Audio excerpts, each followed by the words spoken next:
So yan o, nakalagay dito. Ito ay dito po tayo sa social media. Ito ay post ng DWIZ88 ito. No? So ayan, nakalagay dito o. Basahin natin itong mga komento dito o. Impeach nyo na din yan. O, sino kaya ito no? Sana matanggal na yan Romualdez sa Congress. Siya ang punot dulo ng mga corruption sa mga pundo ng bansa. O ito, mayroong 6 na like ito, no? At itong isa, dapat lang kasi ang pangarap niyan gustong maging Kim Jong-un ng Pilipinas kaya nakipag-alyansa sa mga CP, NPC, CPNPE, CPP, NPE, NDF. Oh, may 22 likes po itong comment nito. Pero ano ba ito? Tingnan natin. Kasi kakaiba kasi itong post na ito, no?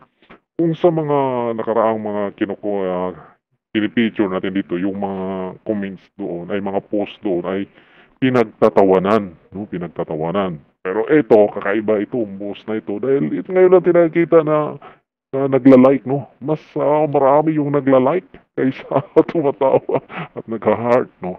So, ditong post na ito ay mayroon itong 747 na nag-like at mayroong 178 na tumatawa. So, ano natin, ano ba itong post na to? Bakit nila-like at hindi pinagtatawanan, no? So, ito may tumatawa din pero mas marami yung nagla-like, 700 repost ng DWIG, no? At ito, mayroong 1,100 itong nagre-reaction at may 437 na nag-comment. Pero kakaiba nga ito, no? Dahil napakadami ang nag-like, no? So, tingnan natin kung ano ba itong post na ito ng DWIG. Ay, ito! Ano, nakalagay ito, HS. Ibig sabihin, House Speaker Romualdez nakatakdang sampahan ng kaso. Yun, kakasuhan. Ito na yung kakasuhan na pala itong si Haring Lulong. No? Si Lulong, 3 hours ago po ito. No?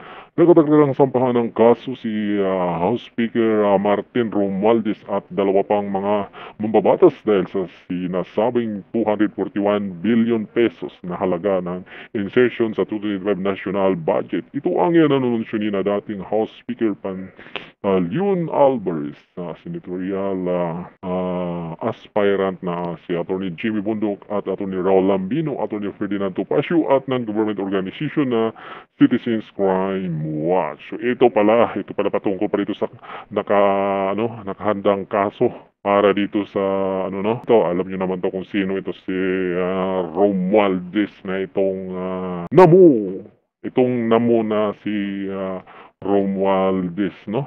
Yan, oh. Yan. So, kaya pala, ayan, 700 yung nagla-like. 7 daw, 750 yung nagla-like sa post na ito. So, kakaiba ito, no? Dahil ang mga tao dito ay nagla-like, hindi sila tumatawa.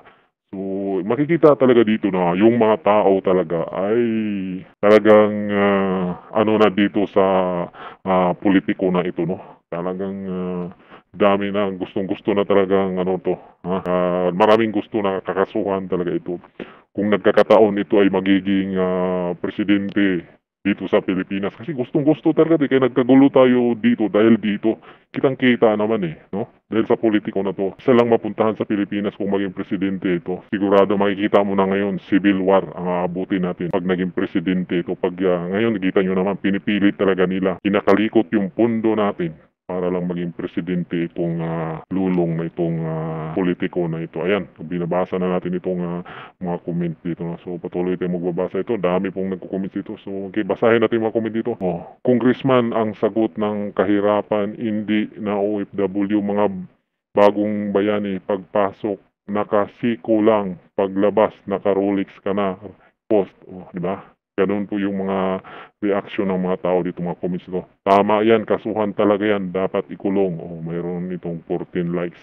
Ito isa, busog ang bulsa, tapos mayaman, durog sa taas bilihin. Mamamayan. Hindi na basa, no? Yan, mayroon 26 likes. So, ito makita na rin to yung mga comments dito, mayroong nagla-like. Dito makita mo talaga yung mga damdamin ng mga Pilipino pagdating dito sa issue na ito, no? So, talagang nakakagigil naman kasi talaga ito nga nangyari sa ating bansa na to. Harap-harapan na talaga tayong iniinsulto nitong mga politiko na ito, no? Lalong-lalo na sa mga bumubuto kay BP Sara na ilang milyon ang bumubuto kay BP Sara. Tapos ipapatanggal lang nitong, i-impeach lang nitong mga 200 plus na mga congressman na binuboto lang na hindi man umabot ng 1,000,000 bawat isa ang boto nila. Ganon po tayo iniinsultong mga Pilipino, netong mga politiko na tong pinagbuboto nyo. Napakamakasarili nila. Hala, patay tayo dyan. Karma is coming. Oh, may 13 likes, no? Deserve niya yan, kaso, ano yan? Excited na ko makita siya makukulong sa Manila Zoo. Yun, oh. So yan, kayo na bahala magbabasa. Basta pinakita natin dito na itong post na ito ay talagang nilalike ito ng mga tao. Dahil nakagigil talaga itong politiko na to, si Lulong na to, no? Yeah! Yeah! Yeah! Namo! Namo! Ito normal na panalita Anong panalita? Pananalita. sa ating pamahalaan Anong pamalaan? Pamahalaan. at sa seguridad ng bayan. Anong seguridad? Seguridad. Hindi na to normal na panalita Anong panalita? Pananalita. sa ating pamahalaan Anong pamalaan? Pamahalaan. at sa seguridad ng bayan. Anong seguridad? Seguridad.